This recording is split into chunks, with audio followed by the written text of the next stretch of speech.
We're going to be talking about a new brand that I have not experienced before. I guess it's called Remette. That's what I'm going with, at least, until I'm corrected. And I have seen these knives already reviewed on a number of channels, and they look quite impressive, especially at their respective price points. And in this case, we're talking under $30 with the coupon code on Amazon. Under 30 is a very low number. I would consider that an ultra budget category. So when you find knives that are in good steels with good action, good quality control, it's a rare thing under that price point. So starting with this one right here, which might be my favorite of the two that we have on the table, it has FRN scales with a good flipper tab and great action and an excellent detent. Yeah, nice and firm, the way it should be. Thumb stud, perfect. Reverse flick, that was my mistake, definitely. You can definitely do it, although this is definitely the harder of the three options. But just the fact that you have two ways to deploy it is great. It is I think, a very universal blade shape. You know what I mean? I kind of would have done without the switch. I think it makes it look a little bit more aggressive than it needs to as an EDC knife. But some people will really appreciate that. So here we go. The cool thing about it, though, is it does have now, by having this, it does look quite a bit different than the other blade that we have here. Both of these are in 9CR18 MOV, and this drop point blade is fantastic. G10 handle scales, plenty of lock bar access, which I really like. There is jimping on the flipper tab. It's not quite to the corner where it needs to be, but it's not bad at all because I could still get access. The same thing I believe is still true here, although once again it's kind of in the wrong place. It needs to be more towards that corner, but still plenty good enough. Detent is fantastic. Yeah, no problem. Can be reverse flicked, although this one's even harder than the other. No detent lash. And like I just want to remind people, if we were to evaluate this against a Civivi in the $50 to $60 range, people would be like, oh, sure, that's fine. But this is a $30 knife right now. $36 with a $6 coupon. So basically, you're looking at 30 bucks. That is very inexpensive for what you're getting.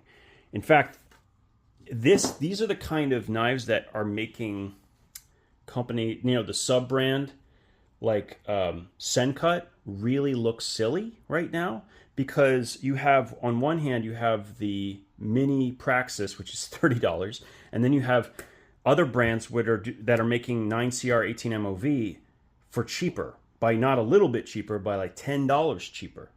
So interesting. This is a very competitive price point for other brands against some of the bigger ones. So we're going to be seeing some cool knives when we do my video about the top 10 under 30. We're also going to do a top 10 under 20, believe it or not, and I think that will be really cool. Now, in addition to these two, they also sent me this knife. So I wanted to show this to you. This is nothing like the last two. It runs about $199 currently with a $15 coupon, so you're looking at about $180, $175, if I can do math. And this is really quite phenomenal. M390 blade steel, titanium, or pretty much all the way around. Backspacer, pocket clip, even the button, and actually I really like the shape and the texturing on the button. It's really grippy. Now, the thing about button locks is the detent and the lockup are directly proportional, because it's what's holding it closed and also what's holding it open. And they have done this better than almost any other button lock I have seen with an extra strong detent. It doesn't stop me from being able to push it, but you could see it actually will slow down and arrest the action very well, which kind of is nice. I would rather know I have to really press it in to close and open the knife.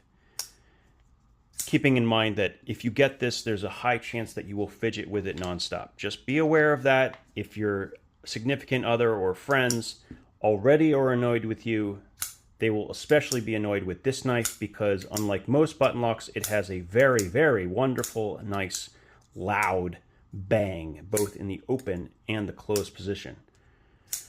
This is not my knife that I normally talk about. I don't talk about these types of knives very often because I believe these are closer to art and people should pick them based on what is truly appealing and gives them joy. And because of that, I probably will never, well, I'm never going to carry this. So I've decided this will be the knife that we will end up giving away in the near future. So we'll leave it right there, going to put it away, and that's going to be all she wrote. I want to thank Remette for sending these over. I'm looking forward to spending a little bit more time with these knives under 30, especially this one. And the fact I might have missed, this pocket clip is very, very comfortable because of its extra width and the curvature. In the hand, it basically becomes a more contoured handle. So I really want to spend a little bit more time with this knife for sure, and it could end up being one of my favorite knives under 30 that currently exist. Thanks again for your time, and we'll talk again soon.